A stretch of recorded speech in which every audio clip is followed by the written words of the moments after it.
திரும்பி வரமாட்டார். ஸல்லல்லாஹு அலைஹி வஸல்லம் அங்கே நிற்பாங்க. யதார்த்தமா ஒரு அந்த பக்கம் வந்தாருன்னா, என்ன யார் சரி ஊருக்கு போலையா, நீங்க தானே நிக்க சொல்லுங்க, நீங்க நல்லா கவனிங்க. அப்படி யார் இந்த உலகத்துல அவ்வளவு தூய்மையாக வாழ்ந்தார்கள்.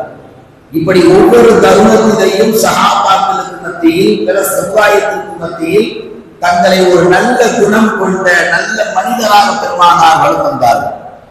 சஹாபாக்களுக்கு மத்தியிலே ஒரு திண்ணையை அமர்ந்து கொண்டிருந்த பொழுது ஒரு யூதனுடைய ஜனாசாவை எடுத்து செல்லப்பட்டது. நபிகள் நாயகம் ஸல்லல்லாஹு அலைஹி வஸல்லம் ஜனாசாவை கண்டு அடுத்த நொடிகளம் எழுந்து நின்றார்கள்.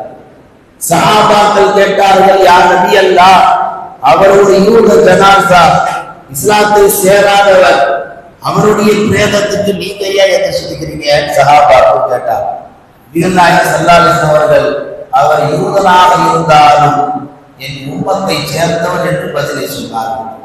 இப்படி வாழ்நாள் முழுக்க நபிகள் நாயகம் எல்லா இடங்களிலும் தங்களை ஒரு சிறந்த ஆசிரியராக, ஆசீர்வாதம் தன் சஹாபாக்களுக்கு தரக்கூடிய உன்னதமான ஆசிரியராக பெருமானார் வாழ்ந்ததின் காரணத்தினால் தான் சஹாபாக்களுடைய எதிர்காலம் அஸ்திவாரம் மிக நன்றாக அமைவதற்கு காரணமாக இருந்தது.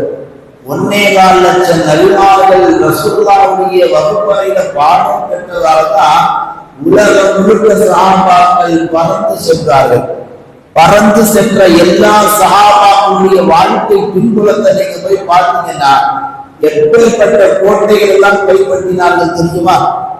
எவ்வளவு பெரிய ராஜதந்திரம் கொண்ட ராஜாக்களை எல்லாம் தன்னின் பக்கம் சஹாபாக்கள் அழைத்து வந்தார்கள் தெரியுமா? இந்த நுட்பமான அறிவை, இந்த நுட்பமான ஒழுக்கத்தை இதையெல்லாம் சஹாபாக்கள் எங்கு கற்றுக்கொண்டார்கள் என்றால் முஹம்மது நபி ஸல்லல்லாஹு அலைஹி வஸல்லம் அவர்களுக்கு தான். ஒரு அரசன் கொடுமையானவனாக இருப்பான், கடுமையானவனாக இருப்பான், இரக்கம் இல்லாதவனாக இருப்பான். அவனை எப்படி தன் மார்க்கத்தின் பக்கம் அழைத்து வருவது என்ற அந்த ஈமானுடைய நுட்பத்தை பெருமானார் சஹாபாக்களுக்கு சொல்லவும் செய்தார்கள். அதே போன்று வாழ்ந்தும் காமித்தார்கள். பார்த்தவர்களே, அண்ணன் நபி ஸல்லல்லாஹு அலைஹி வஸல்லம் சமூகத்தில் எப்படி தங்களை பிரதிபலித்துக் கொண்டார்கள் என்று சொன்னால், இந்த மண்ணில பெருமானார் தங்களை ஒரு ஆன்மீகவாதியாக காமித்துக் கொண்டார்கள். இன்னைக்கு நிறைய பேர்